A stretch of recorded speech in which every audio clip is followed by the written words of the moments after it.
जय हिंद एवरीवन।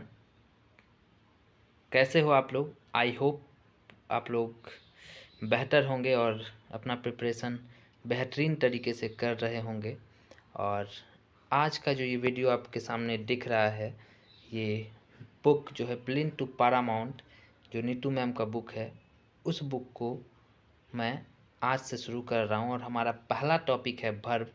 एक चीज़ मैं बता दूँ, ये कंप्लीट जो है ना चैप्टर 1 से लेकर के शायद 21 या 22 चैप्टर है, हर एक चैप्टर का जो है एक्सप्लेनेशन किया जाएगा, हर एक चीज़ किया जाएगा, हर एक टॉपिक किया जाएगा, हर एक चीज़ें किया जाएगा, एकदम बेसिक से आपको एडवांस लेवल का। एक तो ऐसे ये बुक अगर बात करें तो अगर कोई सेल्फ स्टडी भी ढंग से कर ले तो इंग्लिश ग्रामर बेहतरीन तरीके से समझ ले जाएगा, तो ये गारंटी है। लेकिन अगर आप इस वीडियो पे आ ही गए हैं तो ये आपका ये पहला वीडियो है, और ऐसा ऐसा वीडियो आएगा, बहुत ज़्यादा वीडियो आएगा। लेकिन अगर आप इस पे टाइम दोगे तो मैं 100% गारंटी देता हूँ कि आप यहाँ से बहुत कुछ सीख के जाओगे। और अगर आप एसएससी सीजीएल 2023 का प्रिपरेशन कर रहे हो तो आप फिर सही जगह पे आए हो। और अगर आपका इंग्लिश कमज़ोर है, इंग्लिश आप कुछ नहीं जानते हो, तो भी आपको कोई टेंशन नहीं लेना है, क्योंकि यहाँ पे आप बेहतरीन जगह पे आए हो। यहाँ पे आप 100% सीख के जाओगे। तो चलिए चीज़ों को मैं स्टार्ट करता हूँ, और आई होप आप लोग भी इन्जॉय करेंगे। तो सबसे पहले बात करते हैं भर्व का। तो भर्व क्या होता है? तो verb is a doing word, और भर्व इज़ एक्शन वर्ड। यानी भर्व कार्य क्या होना दर्शाता है, और भर्व को डूइंग वर्ड भी कहते हैं। भर्व को दो भाग में बांटा गया है। पहला तो हो गया आपका हेल्पिंग वर्ब, और दूसरा हो गया आपका मैन वर्ब। ठीक है, पहला हो गया आपका हेल्पिंग वर्ब, दूसरा हो गया मैन वर्ब। अब हेल्पिंग वर्ब जो है उसको भी दो पार्ट में डिवाइड किया गया, एक मॉडल और एक प्राइमरी ऑक्सिलरी वर्ब। अब मॉडल की बात करें तो जो मैन वर्ब का कार्य नहीं कर सकता, हमेशा याद रखिएगा, मॉडल जो है कभी मैन वर्ब में नहीं आएगा। ठीक है, अगर कोई सेंटेंस में आपको ये दिखा रहा है कि मॉडल मैन वर्ब का काम कर रहा है, तो आप समझ जाना वो मॉडल है, ना कि मैन वर्ब। और प्राइमरी ऑक्सिलरी वर्ब की बात करें तो ये है बी, डू, हैव, जो हेल्पिंग वर्ब तो है, साथ में आपका मैन वर्ब दोनों का कार्य कर सकता है। मैन वर्ब के पास भी जाएंगे हम लोग, लेकिन थोड़ा सा हम यहाँ पे मार्जिनल ऑक्सिलरी वर्ब को समझ जाते हैं। तो नीड, डेयर एंड यूज्ड, ये मार्जिनल ऑक्सिलरी वर्ब है, जबकि नीड एवं डेयर मॉडल एवं मैन वर्ब दोनों का कार्य कर सकते हैं। और यूज्ड टू जो है मॉडल एवं एडजेक्टिव दोनों का कार्य कर सकता है। आगे जब हम बढ़ेंगे वीडियो में तो ये भी बताएंगे कि यूज्ड टू कैसे एडजेक्टिव का कार्य करता है, उसके उदाहरण भी लेंगे। अपना मैन वर्ब की ओर चलते हैं। मैन वर्ब क्या होता है इसको समझ लेते हैं। तो मैन वर्ब के अंतर्गत हम उन वर्ब को पढ़ते हैं जो वाक्य के मुख्य क्रिया के स्थान पर आते हैं। आप लोग को नोट वगैरह करने का ज़रूरत है नहीं। अगर आप लोग ये सोच रहे हैं कि आप हमें नोट्स बनाना है, तो बिल्कुल नोट्स नहीं बनाना है। आप हमारे टेलीग्राम चैनल ASP बाबा में ज्वाइन कर सकते हैं, वहाँ पे आपको इसका PDF है। इस वीडियो का एक्सप्लेनेशन देखने के बाद आप वहाँ से खुद से सेल्फ स्टडी करके 100% मैं बता रहा हूँ, आप ग्रामर में 100% स्कोर कर सकते हैं। चलिए आगे चीज़ों को मैं बढ़ाता हूँ। ऑक्सिलरी वर्ब, अब ये क्या होता है? तो वे वर्ब जो अन्य वर्ब के साथ प्रयुक्त होते हैं ऑक्सिलरी वर्ब कहलाते हैं, और इन्हें हेल्पिंग वर्ब भी कहा जाता है। अब एक क्वेश्चन यहाँ पे बहुत सारे स्टूडेंट के मन में आता होगा कि क्या ये SSC के लिए इम्पोर्टेंट है या फिर हर एक एग्ज़ाम के लिए इम्पोर्टेंट है? तो भाई साहब, आपका किसी भी एग्ज़ाम में जहाँ पे इंग्लिश पूछा जाता है, उन सभी कॉम्पिटिटिव एग्ज़ाम के लिए ये बहुत ही ज़्यादा इम्पोर्टेंट है। और अगर आप एक वीडियो देखते हो तो आप जो है निश्चिंत होकर सारा वीडियो देखोगे। तो चलिए चीज़ों को समझते हैं। अब मॉडल ऑक्सिलरी वर्ब, तो मॉडल ऑक्सिलरी वर्ब सबको पता है, क्योंकि बचपन से पढ़ते हुए आए हैं। Can, could, may, might, shall, will, would, should, must, ought to, ये सारे मॉडल ऑक्सिलरी वर्ब हैं, और इनका प्रयोग सिर्फ हेल्पिंग वर्ब के रूप में ही किया जा सकता है। मतलब ये हुआ कि जितने भी मॉडल ऑक्सिलरी वर्ब हैं, इनका यूज सिर्फ और सिर्फ कहाँ पे किया जाएगा? तो हेल्पिंग वर्ब के रूप में। अगर एग्जाम्पल लें यहाँ पे हम कि सी कैन रन फास्ट, तो आप यहाँ पे नोटिस करोगे कि कैन जो है ये मॉडल हो गया एंड रन हो गया यहाँ पे मैन वर्ब। इससे आगे जैसे ही हम चलते हैं तो यू शुड स्टडी इंग्लिश, यानी कि आपको जो है इंग्लिश पढ़ना चाहिए। तो शुड मॉडल हो गया और स्टडी क्या हो गया यहाँ पे मैन वर्ब। चलिए बहुत अच्छे। नेक्स्ट है मार्जिनल ऑक्सिलरी वर्ब। अब मार्जिनल ऑक्सिलरी वर्ब क्या होता है इस चीज़ को समझना है, क्योंकि मॉडल और मैन वर्ब ये तो बहुत का क्लियर होगा, लेकिन यहाँ पे मार्जिनल ऑक्सिलरी वर्ब में बच्चे फंसते हैं और इरर वाले क्वेश्चन में यहाँ से बहुत सारे क्वेश्चन उठा के देते हैं और आराम से फंस के गलतियाँ होती है। तो used to, need, dare marginal auxiliary verb हैं और ये ऐसे मॉडल्स हैं जिनका प्रयोग वाक्य में मैन वर्ब, नीड एवं डेयर और एडजेक्टिव यूज टू के रूप में भी हो सकता है। यानी कि आप समझे कि यूज टू, नीड और डेयर ये जो है मॉडल्स के रूप में भी यूज हो सकते हैं और यूज्ड टू जो है आपका ये एडजेक्टिव के रूप में भी यूज हो सकता है। ऐसा मैंने पहले भी बताया था और आगे मैं एग्जाम्पल को लेकर भी इसे क्लियर करूँगा। अब जैसे देखिए I am used to sleeping late at night, तो यूज टू यहाँ पे हो गया एडजेक्टिव और स्लीपिंग जेरेंड। नेक्स्ट एग्जाम्पल है आई नीड यू, तो यहाँ पे नीड मैन वर्ब में यूज हो गया। अब नीड जो है आपको मैं हेल्पिंग वर्ब में भी यूज दिखाऊंगा, जैसे you need not come tomorrow, तो यहाँ पे नीड जो है ये हो गया हेल्पिंग वर्ब और come direct infinitive. I hope you understanding. Okay next, she does not dare to come home late, मतलब वो जो है दुस्साहस नहीं करता है घर लेट आने का। भाई डर होगा उसको भी अपने पेरेंट्स का। तो देखो यहाँ पे देयर मैन वर्ब हो गया और टू कम इन्फिनेटिव। अच्छा ये टू कम है, इन्फिनेटिव हो गया डायरेक्ट इन्फिनेटिव। ठीक है, यहाँ पे ये चीज़ें कॉन्सेप्ट आपको क्लियर हुआ। अब I dare not enter his room without permission, तो एक चीज़ आप नोटिस करोगे कि यहाँ पे डेयर मैन वर्ब है और यहाँ पे डेयर हेल्पिंग वर्ब है। अच्छा इस दोनों में डिफरेंस क्या हुआ भाई? फिर कहीं ऐसा तो नहीं है कि मन मन में मैंने बना दिया कि डेयर मैन वर्ब हो गया, डेयर हेल्पिंग वर्ब हो गया। नहीं, यहाँ पे आप डेयर को मैन वर्ब की तरह यूज कर सकते हैं, बट यहाँ पे क्या है डेयर हेल्पिंग वर्ब की तरह यूज होगा, बिकॉज यहाँ पे क्या है उसके बाद not enter his room without permission, तो यहाँ पे डायरेक्ट इन्फिनेटिव है और यहाँ पे सिर्फ क्या है इन्फिनेटिव। आई होप आप समझ रहे हैं। नेक्स्ट, अगर आपको इस बीच में कुछ परेशानियां आती है तो आप कमेंट सेक्शन में कमेंट कर सकते हैं, मैं हर एक कमेंट का रिप्लाई करता हूं। आप हमारे व्हाट्सएप ग्रुप और टेलीग्राम ग्रुप को भी ज्वाइन कर सकते हैं, लिंक जो है डिस्क्रिप्शन में दिया हुआ है। अब हम लोग ऑक्सिलरी वर्ब के कुछ मुख्य बिंदु को देखते हैं। ठीक है, तो चलिए, मॉडल ऑक्सिलरी वर्ब का प्रयोग मैन वर्ब के रूप में नहीं होता। हमेशा याद रखिएगा कि जितना भी मॉडल ऑक्सिलरी वर्ब है उसका कभी भी यूज हम मैन वर्ब में नहीं करेंगे या नहीं कर सकते। इसका प्रयोग हेल्पिंग वर्ब के रूप में होता है, जैसे I can lift this box, तो कैन हो गया आपका हेल्पिंग वर्ब। जैसे ही शुड वर्क हार्ड, तो ये जो शुड है ये हेल्पिंग वर्ब है। आगे हर एक चीज़ क्लियर होगा, बस वीडियो के साथ बने रहें। अब नेक्स्ट हम बात करते हैं कि मॉडल ऑक्सिलरी वर्ब। इसमें आप हमेशा याद रखिएगा कि मॉडल ऑक्सिलरी वर्ब में ना तो वर्ब 1 होता है, ना वर्ब 2, ना वर्ब 3, ना एस और एस फॉर्म ऐड होता है, ना आईएनजी फॉर्म होता है। ठीक है, ऐसा नहीं है कि कैन को हम कैनिंग कर दें, कैंस कर दें, ठीक है, CANS कर दें या CANED कर दें, ये सब भी हम नहीं कर सकते। यानी कि सीधी बात यह है कि मॉडल में कोई भी जो है फॉर्म वर्ब का नहीं होता, ना वर्ब 1, ना वर्ब 2, ना वर्ब 3, कोई भी फॉर्म नहीं होता।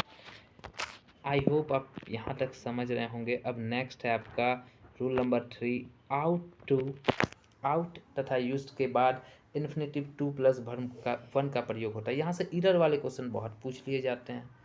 ठीक है, अब देखिए, जैसे we ought to respect our parents, यहाँ पे क्या बताया गया कि आउट जो है और यूज्ड के साथ हमेशा 2 प्लस वर्ब 1 का यूज होता है।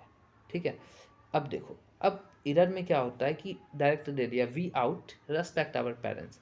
अब बच्चे ने ध्यान नहीं दिया, सोचा यहाँ पे तो प्रॉब्लम नहीं है, लेकिन वहीं पे देखना है, बिकॉज ये दो वर्ड हैं आउट एंड यूज्ड, इसके साथ 2 और 2 के साथ वर्ब 1 आएगा, तो ये चीज़ नोटिस करना है। और ये अगर आप समझ गए तो आपका एरर का यहाँ से अगर क्वेश्चन आएगा तो आप कर ले जाओगे।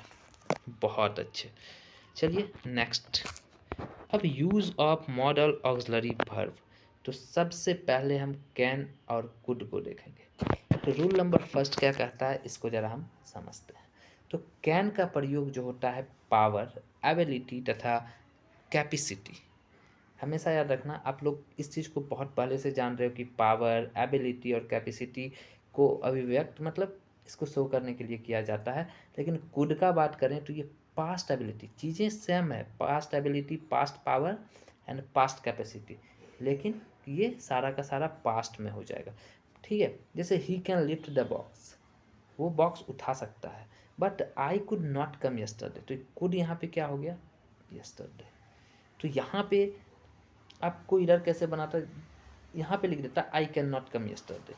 तो आप अगर ये वीडियो नहीं देखे होते या आपको कॉन्सेप्ट नहीं पता होता तो आप आराम से इसको सही कर देते। तो आई होप यहाँ तक आपको क्लियर हो गया। रूल नंबर 2 की बात करें जैसे ही, तो रूल नंबर 2 क्या है कि कैन का प्रयोग परमिशन, ये तो आपको पता है कि आप स्कूल में बहुत बार ये कर चुके हो परमिशन के लिए, लेकिन वहाँ पे आप मे यूज करते हो। अच्छा, मे क्यों यूज करते हो, कैन क्यों नहीं यूज करते हो, ये आप कमेंट सेक्शन में ज़रूर बताना। अब देखिए, कैन का प्रयोग परमिशन देने के भाव को अभिव्यक्त करने के लिए किया जाता है, जैसे यू कैन गो नाउ। मैं बता रहा हूँ आपको कि अगर आप इस चैनल पे बहुत पुराने हो तो और भी अच्छी बात है, लेकिन अगर नए आए हो तो आपको प्लेलिस्ट में बहुत सारे हेल्पफुल वीडियो मिलेंगे। और ब्लैक बुक जो डिमांड में है मार्केट में, उसके सारे synonyms, antonyms, one word, Adam phrase जितने भी हैं, मैं सारा का सारा यहाँ पे फ्री में करने वाला हूँ। और पीडीएफ हमारे अपने चैनल टेलीग्राम पे आपको मिल जाएगा। चलिए, बहुत अच्छे बच्चे हैं। अब नेक्स्ट,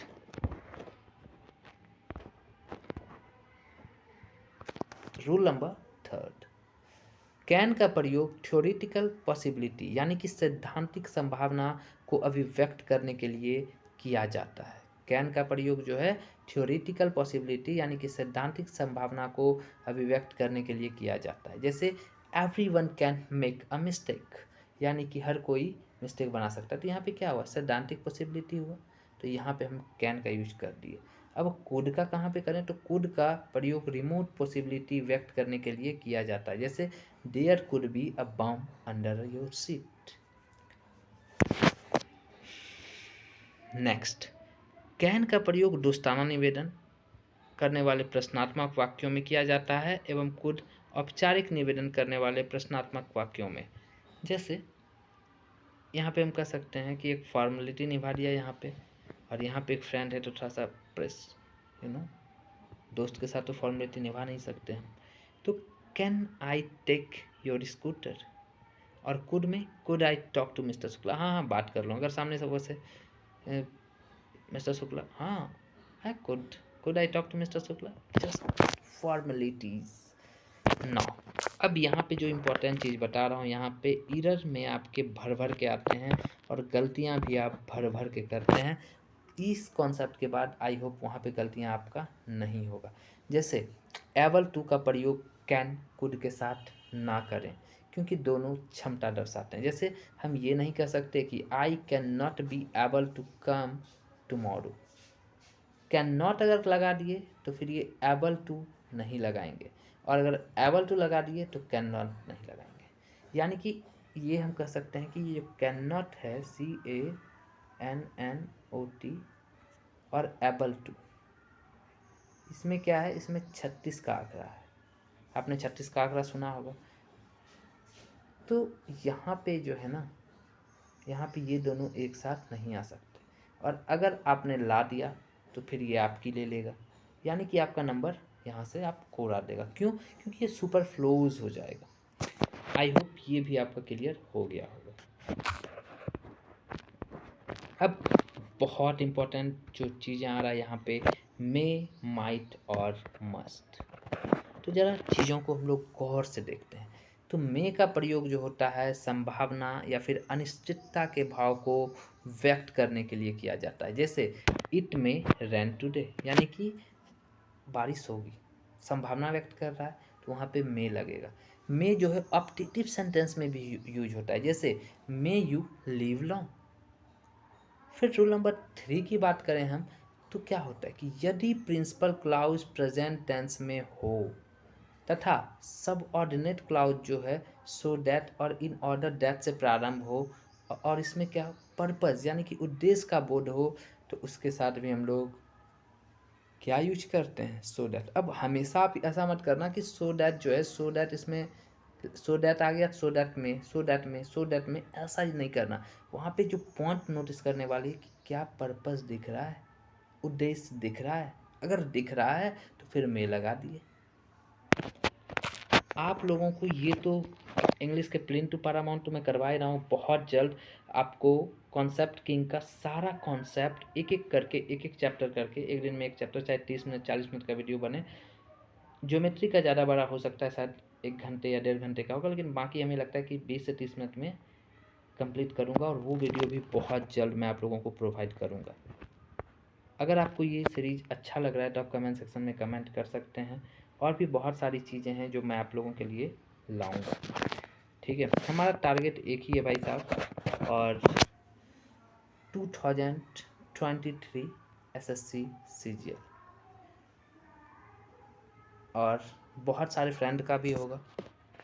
और ये सीरीज सिर्फ 2023 के लिए ही नहीं है इम्पोर्टेंट, बल्कि ये सीरीज आपको SSC के जितने भी एग्ज़ाम हैं और जब तक एग्ज़ाम है, अगर कुछ ऐसा ही हो गया कि पैटर्न चेंज होकर इंग्लिश खत्म ही कर दिया गया, जो कि पॉसिबल नहीं है, तब फिर आपको ये काम नहीं आएगा। लेकिन जब तक इंग्लिश है, कहते हैं ना कि जब तक सूरज चांद रहेंगे, तो बात सही है कि जब तक इंग्लिश है तब तक ये सीरीज जो एक बार मैं डालूंगा, और ये कभी डिलीट भी नहीं होगा। मेरे यूट्यूब पे कुछ वीडियोज़ डिलीट हो जाते हैं कभी कभी, लेकिन ऐसे सब वीडियो कभी डिलीट नहीं होंगे। अब देखिए, यदि प्रिंसिपल क्लाउज प्रेजेंट टेंस में हो, अच्छा ये तो मैंने बता दिया था, ठीक है। अब देखिए नेक्स्ट, माइट का प्रयोग जो है लेस पॉसिबिलिटी यानी कि कम संभावना के भाव को व्यक्त करने के लिए किया जाता है। जैसे मे का प्रयोग मोर पॉसिबिलिटी, मे का जो है मोर पॉसिबिलिटी के लिए किया जाता है, और माइट का लेस। जैसे ही माइट पास, वो एग्ज़ाम में पास हो जाएगा, लेकिन उसकी बुद्धिमत्ता को देखकर मुझे ज़्यादा होप नहीं है, इसलिए वहाँ पे क्या लगा, माइट। यहाँ पे आपको अगर इरर वाला क्वेश्चन आएगा तो इरर वाला क्वेश्चन में आपको क्या करेगा, माइट की जगह कर देगा मे। अब आप सोच रहे हैं अरे ही मे पास, ठीक तो है, फिर गलती कहाँ है, फिर देखिएगा बट सीइंग, अच्छा यहीं पे गलती हो सकता है, बस यहाँ पे आप गलती कर दी और फिर आपका वो गलती कर देगा। ठीक है, तो ये सारा चीज़ों से हमें बचना है, और बचना है तो भाई साहब पढ़ना पड़ेगा। अब देखिए रूल नंबर 5, अगर संभावना बहुत अधिक हो तो मस्ट का प्रयोग, मस्ट का भी डिटेल में पढ़ेंगे, बस एक बीच में आ गया, इसको हम लोग कर लेते हैं। जैसे he stay in 5 star hotel and travels by flight he must be very rich. तो संभावना अगर बहुत अधिक हो तो फिर हम लोग मस्ट का प्रयोग करते हैं। अब रूल नंबर 6 की बात करें तो मे का प्रयोग सम्मान के साथ निवेदन करने के लिए प्रश्नात्मक वाक्यों में किया जाता है। जैसे मे आई कम इन सर। जैसे मे एवं माइट के साथ पॉसिबली एवं लाइकली का प्रयोग ना करें, क्योंकि दोनों संभावना दर्शाते हैं। समझे यहाँ पे कि मे एवं माइट के साथ पॉसिबली एवं लाइकली, यहाँ से भी इरर के क्वेश्चन बनते हैं। तो कभी ऐसा यूज़ नहीं करना है हमें कि we may possibly come tomorrow, तो मे लगा दिए तो पॉसिबली नहीं लगाना है, और अगर पॉसिबली लगा दिए तो मे नहीं लगाना है। जैसे इससे पहले मैंने बताया था कि कैन नॉट अगर लगा दिए तो एबल टू नहीं लगाना है, अभी मैंने तुरंत बताया था आपको, एबल टू नहीं लगाना है। तो यहाँ पे भी सेम है कि अगर मे लगा दिए तो पॉसिबली नहीं लगाना है, ठीक है, अब पॉसिबली लगा दिए तो मे नहीं लगाना है। लाइकली के साथ भी वही केस है, ठीक है। आई होप यहाँ तक आपका क्लियर हो गया। अब सेल और विल, तो सेल का प्रयोग फर्स्ट पर्सन के सब्जेक्ट आई वी के साथ फ्यूचर में किसी कार्य को व्यक्त करने के लिए किया जाता है। बाकी सब्जेक्ट के साथ विल का प्रयोग करें। जैसे I shall go to college tomorrow and he will come with me. I के साथ फर्स्ट पर्सन, यहाँ पे आप देख रहे हो ना, I shall go to college tomorrow and he will come with me. उसके बाद क्या है, मॉडर्न इंग्लिश और कलर चेंज करते हैं कि कलर से येलो करते हैं बहुत देर के बाद, ठीक है। मॉडर्न इंग्लिश में हम आई एवं वी के साथ विल का प्रयोग कर सकते हैं। अब तो आप देख रहे हैं कि आई के साथ विल का यूज हो रहा है, धड़ल्ले से यूज हो रहा है, कोई परेशानी नहीं है। लेकिन अभी भी अगर इंट्रोगेटिव सेंटेंस है तो आई एवं वी के साथ क्या यूज करेंगे? शैल यूज करेंगे। जैसे अगर आप ये कहते हैं कि वेल आई गो, भाई साहब वो गलत हो जाएगा। क्या? शैल आई गो, वो सही होगा। चलिए नोट है, कुछ नोट को हम लोग देख लेते हैं। जैसे कि शैल का प्रयोग सेकेंड पर्सन के सब्जेक्ट यू तथा थर्ड पर्सन के सब्जेक्ट ही, सी, इट, दे के साथ कमांड, आदेश, प्रॉमिस, वादा, थ्रेट, धमकी, डिटर्मिनेशन, दृढ़ संकल्प, कंपल्सन, अनिवार्यता एवं एडवाइस, सलाह को व्यक्त करने के लिए किया जाता है। और इस प्रकार के वाक्यों में विल का प्रयोग आई एवं वी के साथ होता है। ये नोट करने वाली चीज़ें हैं। अगर आपके पास बुक है तो बहुत अच्छी बात है, बुक नहीं है तो आप हमारे टेलीग्राम चैनल से पीडीएफ जो है डाउनलोड कर सकते हैं। लेकिन अगर आपको पीडीएफ डाउनलोड नहीं करने का मन है, अगर आपको नोट्स ही बनाने का मन है, तो आप ऐसे सब नोट करके कॉपी में लिख सकते हैं, ठीक है। लेकिन मैं यही बोलूँगा कि नोट्स बना के अपना टाइम बर्बाद ना करें।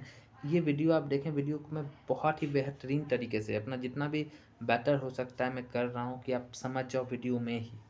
उसके बाद एक बार वीडियो देखने के बाद आपको 1 से 2 बार पढ़ना तो ज़रूर पड़ेगा। अगर आप कंटिन्यू हैं, ईयरफोन या बोट वगैरह जो भी होता है वो अगर कान में लगा के, क्योंकि देखिए इंग्लिश सब में क्या है, अगर ऐसा नहीं कि सिर्फ आप मोबाइल चला दिए हैं और फिर बाहर में बातचीत हो रहा है, तब फिर आप नहीं समझ पाओगे चीज़ें। एक जगह एकांत में बैठो, क्योंकि मैथ्स में क्या है कि मैथ्स में आप लगा भी दिए हो या मोबाइल बज रहा है, अच्छा 2+2 सर भी बता रहे हैं, इधर मेरा भी ध्यान है, हो जाएगा। लेकिन अगर इंग्लिश में एक बार कॉन्सेप्ट खराब हुआ तो फिर आपको पढ़ने का मन नहीं करेगा, और अगर नहीं किया तो फिर चीज़ें और भी परेशानी क्रिएट करेगी। क्योंकि मैं देख रहा हूँ कि इंग्लिश में बहुत कम नंबर आ रहे हैं बहुत सारे स्टूडेंट के। मैथ्स अच्छा है, रीजनिंग अच्छा है, भाई जीके किसी का अच्छा नहीं होता है, ठीक है। जीके कैम पे है, फिर भी 50 में 15 to 20, 15-20 नहीं कर सकता, लेकिन 15+ सबके लगभग आ जाते हैं, ठीक है। रीजनिंग में अगर आप अच्छे से तैयारी किए हैं तो 35+ तो आ ही जाएंगे। मैथ में अगर ठीक ठाक है भी हैं आप तो 30+ आ जाएंगे। और सीधी सी बात है कि 30+35 यानी कि ये हो गया 65 और 15 80। अगर आप यहाँ से 80 लाते हो, ठीक है। और इंग्लिश में, इंग्लिश और मैथ एक ऐसा सब्जेक्ट है जहाँ फुल मार्क्स ला सकते हो, लेकिन फुल मार्क्स मत लाओ भाई साहब। इंग्लिश में अगर 30 भी लेते आते हो तो कितना होता है 1-1-10।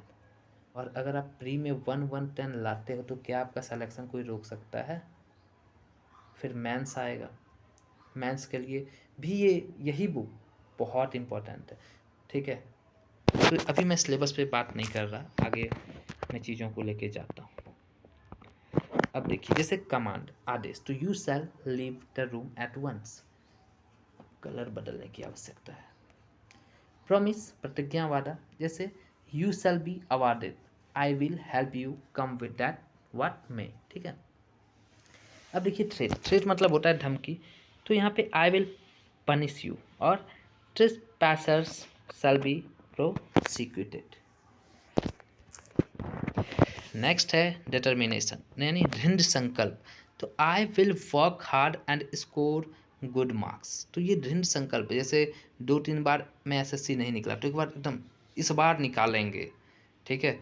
कंपल्सन, अनिवार्यता, you shall be here for the meeting, you shall be here for the meeting, and I will have to finish this work, और I will have to finish this work, ठीक है। आई होप ये चीज़ें आपको clear हो गया होगा। Next है आपका रूल नंबर 2 से हम जाते हैं अब लेट अस, और लेट से शुरू होने वाले इम्पेरेटिव सेंटेंस के क्वेश्चन टैग में शैल का प्रयोग होता है। मैं क्वेश्चन टैग वाला भी चैप्टर करवाऊंगा और वहाँ पे भी मैं बहुत अच्छे से क्लियर करूँगा, लेकिन थोड़ा सा आप यहाँ पे शैल का जब यूज है तो देख लेते हैं। अगर आप लेट अस से शुरू हो रहा है तो और क्वेश्चन टैग है तो फिर आप लेट अस के साथ शैल भी लगाएंगे, ये चीज़ आप याद रखेंगे, ठीक है। आई होप यहाँ तक आपका क्लियर हो गया होगा। नेक्स्ट है आपका कि सेल का प्रयोग सजेशन को व्यक्त करने वाले इंट्रोगेटिव सेंटेंस में फर्स्ट पर्सन के सब्जेक्ट के साथ होता है। Shall we talk to the management. Shall एवं विल का प्रयोग निम्नलिखित प्रकार के वाक्यों में नहीं होता अगर वाक्य पास्ट से शुरू हो। जैसे ही होप्ड, तो यहाँ पे होप्ड पास्ट, तो फिर विल और सेल नहीं, यहाँ पे विल क्या हो जाएगा, वुड हो जाएगा। ठीक है। और अगर वाक्य पास्ट से शुरू हो और विल और सेल नहीं, तो क्या हो जाएगा, वुड और शुड का प्रयोग होगा। दरअसल जो है ये नियम तब लगता है जब सेल विल के स्थान पर कोई और मॉडल या वर्ब का प्रयोग हुआ हो। अब हम लोग बात करते हैं, जैसे he said that he is coming, तो सेड, अब यहाँ पे फिर आया सेड, अब पास्ट की बात कर रहा है और ये क्या लगा रहा है यहाँ पे, इज नहीं होगा यहाँ पे, इसलिए वॉज होगा। आई होप यहाँ तक आपको क्लियर हो गया होगा। अब देखिए, अगर दो कार्य भविष्य में एक के बाद एक हो और दूसरे का, ये वाला जो है, ये मैं जो बता रहा हूँ भी आई इरर वाला आपका पोर्शन है और यहाँ से क्वेश्चन ना आए, ऐसा हो नहीं सकता। ठीक है। प्री में अगर मिस भी हुआ तो मेंस यहाँ से पक्का क्वेश्चन देगा। खैर प्री भी मिस नहीं करेगा। ये बहुत इंपॉर्टेंट टॉपिक है, अभी तक के वर्ब का सबसे इम्पोर्टेंट। तो अगर दो कार्य भविष्य में एक के बाद एक हो और दूसरे कार्य पहले कार्य के होने पर निर्भर हो, तो पहला कार्य क्या होता है, सिंपल प्रेजेंट टेंस, और दूसरा क्या हो जाता है, सिंपल फ्यूचर टेंस। यही वाला कॉन्सेप्ट अब एग्जाम्पल के थ्रू मैं समझा भी देता हूँ।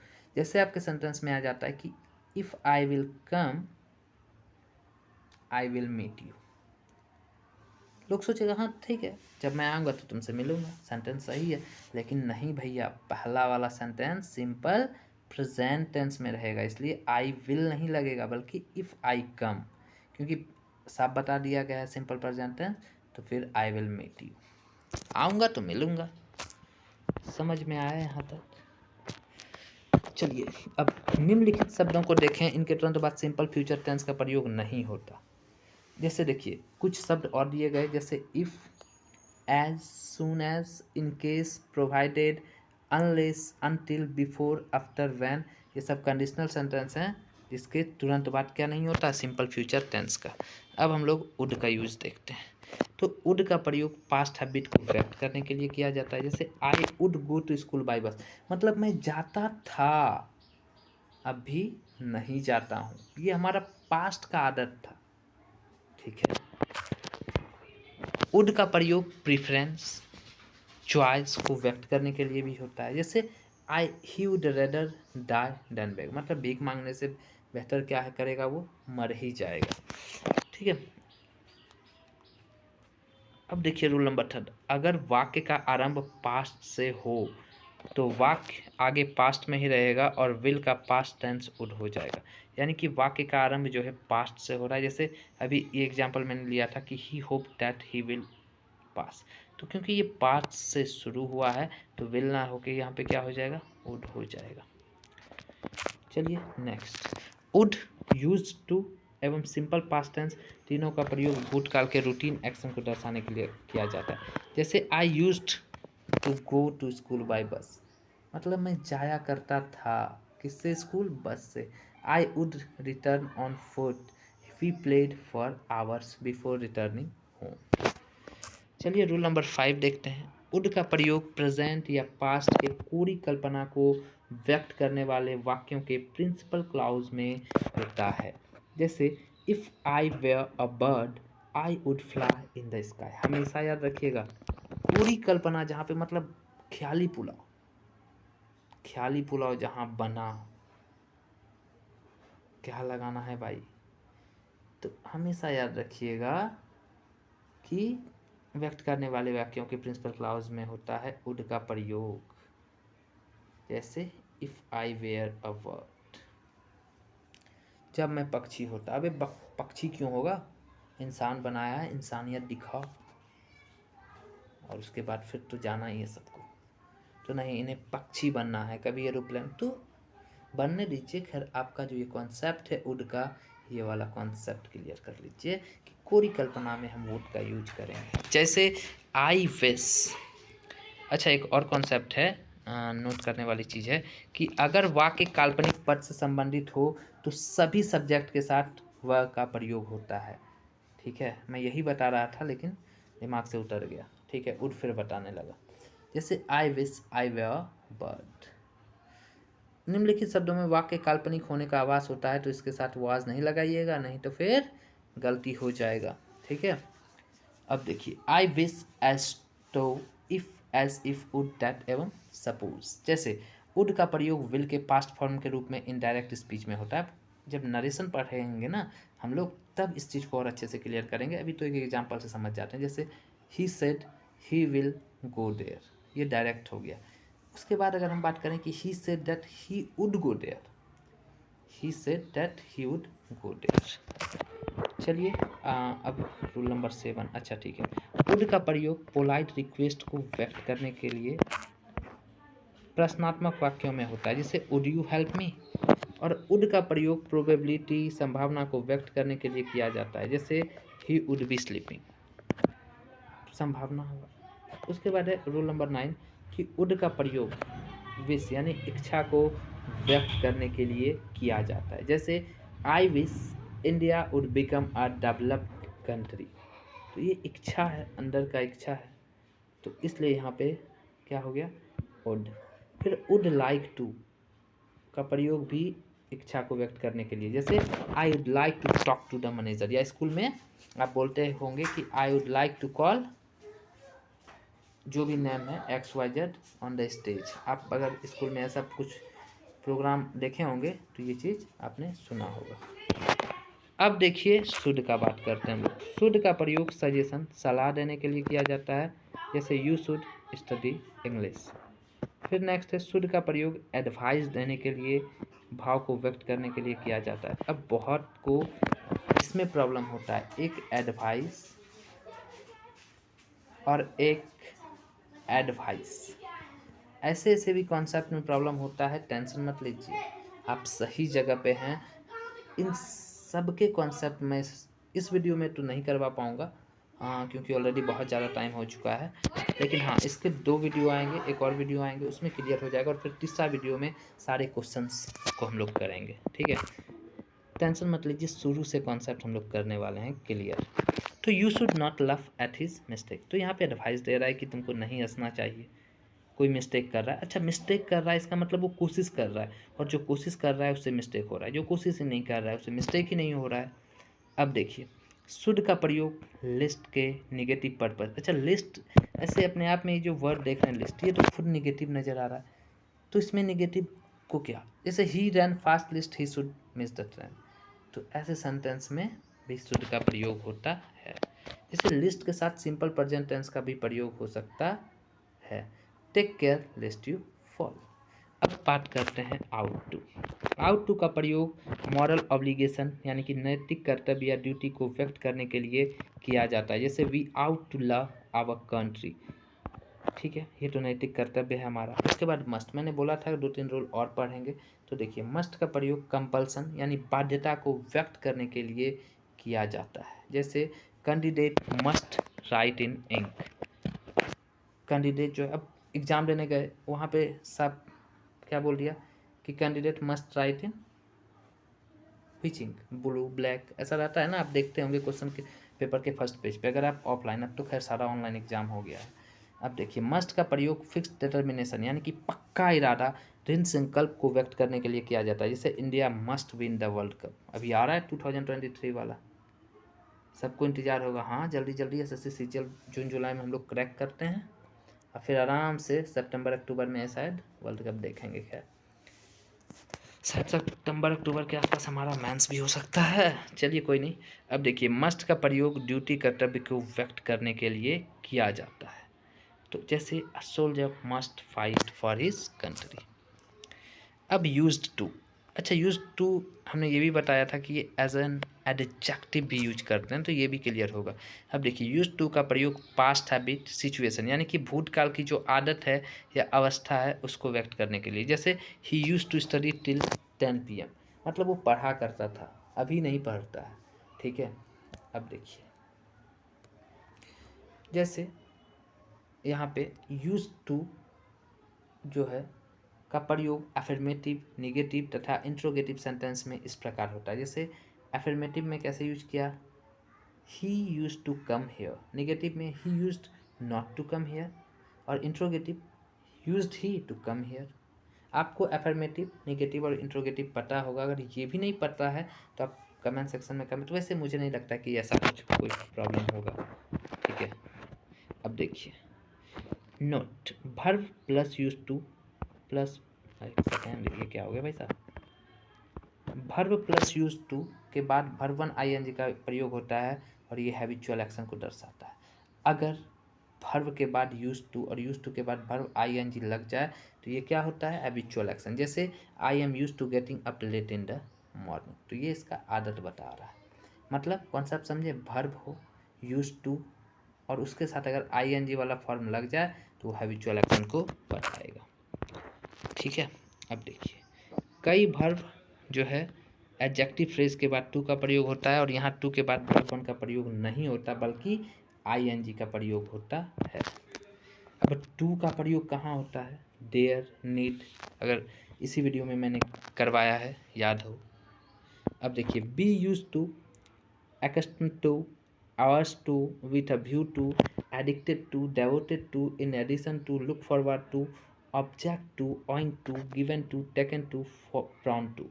अब देखिए, he is addicted to smoking, ठीक है। I am looking forward to meeting you. He was used to driving on the right when he was in London. अब देयर और नीड, तो देयर जो साहस व्यक्त करता है और नीड जरूरत, ठीक है।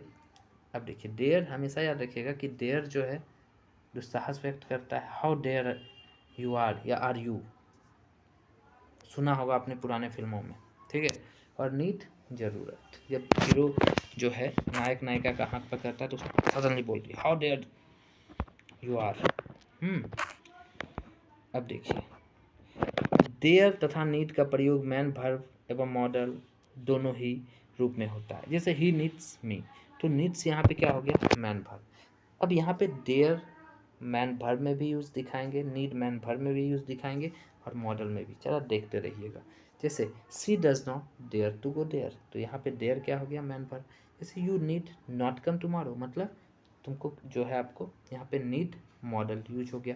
तो नीड एवं डेयर जो है मॉडल के साथ साथ पॉजिटिव वाक्यों में नहीं होता, रूप में पॉजिटिव वाक्यों में नहीं होता। चलिए, आई नीड हेल्प हिम, नहीं, I need to help him. जैसे आप लोग बोलते हैं, कोई व्हाट्सएप स्टेटस लगाता है और डायरेक्ट बोलते हैं सेंड मी। अरे भाई साहब, तुमको कहाँ भेज देगा कोई, सेंड मी बोलते हैं ना, नहीं, क्या करना है, सेंड, सेंड के बाद लगाना है टू मी, ठीक है। बहुत सारे मेरे पास भी कभी कभी स्टेटस लगाता हूँ, डायरेक्ट आता है सेंड मी। मैं आश्चर्यचकित हो जाता हूँ, भाई साहब इनको कहाँ भेज दूँ मैं। तब समझ में आता है, अच्छा मैंने जो स्टेटस लगाया है इनके बारे में बात हो रही है। अब देखिए, अगर देयर एवं नीड का प्रयोग पॉजिटिव वाक्यों में हो तो उसके बाद टू प्लस वर्ब वन का प्रयोग होता है। जैसे he needs to work hard, देख रहे हैं ना, टू लग रहा है। अब देखिए, he will not dare to come here. अगर नीड एवं डेयर का प्रयोग हेल्पिंग वर्ब के रूप में हो तो निगेटिव वाक्यों में नीड एवं डेयर के बाद टू का प्रयोग नहीं होता है। इस चीज़ को याद कर लें, ठीक है। अब देखिए, I need not come tomorrow और he dare not cheat anyone again. ये वीडियो लगभग लास्ट में ही है। अब देखिए, कैन जो है friendly request, example can I take your bike. Could formal request, मैंने बताया था ऊपर, could I talk to mister Singh. May request with respect, may I come in sir. और would polite request, polite request that means would you help मी। अब देखिए, विभिन्न काल एवं वॉइस में मॉडल्स अलग अलग फॉर्मूले में प्रयुक्त होते हैं। नीचे दिए गए सारणी में इनका प्रयोग देखें। जैसे indefinite to subject, modal plus verb one plus object, ठीक है। फिर ये एक्टिव में और एक्टिव से फिर पैसिव में जाएगा तो object modal plus be plus verb three plus by plus subject. फिर कॉन्टिन्यूस में जो है एक्टिव में आप देख रहे हो subject modal plus be plus verb one plus I N G plus object. Passive नहीं होगा कॉन्टिन्यूस का। परफेक्ट में subject plus modal plus have plus verb three plus object. और passive object modal have been verb three plus by plus subject. अब देखिए, model का प्रयोग perfect में नीचे दिए गए फॉर्मूले में देखें और इसका विशेष अर्थ भी उदाहरण में देखें। जैसे subject modal plus have plus verb three plus object. कई बार हम model plus have plus verb three का प्रयोग करते हैं, जैसे should have come, could have gone, need not have seen भी। तो वाक्यों में एक छिपा हुआ अर्थ होता है कि वाक्य अर्थ में विपरीत। जैसे I could score good marks, meaning I had the ability. यहाँ पे could मतलब मेरे पास एबिलिटी था पर मैं कर नहीं पाया, पढ़ता ही नहीं था। अब देखिए I could have scored good marks, यहाँ पे हिडन मीनिंग क्या है, आई did not score through I had the ability. जो मेरे अंदर एबिलिटी था वैसा मैं कर नहीं सका। यू शुड वर्क हार्ड, तो शुड यहाँ पे क्या है, जस्ट अ सजेशन। हिडन क्या है, सजेशन। बहुत अच्छे। हाँ, अब you should have work hard, तो हिडन मीनिंग क्या है, यू डिडंट, तुमको करना चाहिए। अगर कोई ये बोले आपको तुमको करना चाहिए, मतलब ये हुआ ना हिडन मीनिंग कि अभी तक आप नहीं करते हैं। अब देखिए प्राइमरी ऑक्सिलरी वर्ब, तो do have be primary auxiliary verb है, और ये तीन जो है आप देख रहे हो, डू हैव बी। अब देखिए डू का फॉर्म इस प्रकार है, do does verb one, did verb two और डन वर्ब थ्री। जैसे आई डू माई वर्क, ये डू मैन वर्ब हो गया, और I did not know him, तो यहाँ पे डिड हो गया हेल्पिंग वर्ब और नो हो गया आपका मैन वर्ब। अब देखिए हैव के फॉर्म इस प्रकार हैं, have has verb one, had verb two, had verb three. Have का प्रयोग पोजीशन यानी कि अधिकार को दर्शाने के लिए किया जाता है। जैसे आई हैव अ कार, यानी कि हैव क्या हो गया आपका, मैन वर्ब। हैव का प्रयोग हेल्पिंग वर्ब के रूप में परफेक्ट एवं परफेक्ट कॉन्टिन्यूअस टेंस में होता है। जैसे I have not seen him, helping verb man.